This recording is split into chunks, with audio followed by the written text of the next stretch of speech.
शृणुस्वामि संप्रदाय समुद्धार संवृत श्री पुरुषोत्तम वदनानलावतार सर्वान्नाय संचार वैष्णवान्नाय प्राचुर्य प्रकार श्री बिल्व मंगलाचार्य सांप्रदायिकार्पित साम्राज्यासन अखंड भूमंडलाचार्य चक्रचूडामणि विद्यावाचस्पति दश दिगंत विजयी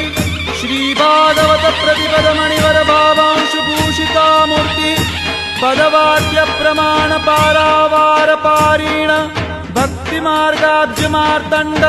षड्दर्शन व्याख्यान सिंहासनाधीश्वर श्रीराजाधिराज शुद्धाद्वैत पुष्टि मार्ग प्रवर्तक आचार्य वर्य जगद्गुरु श्रीमद्वल्लभाचार्य महाप्रभु विजयते।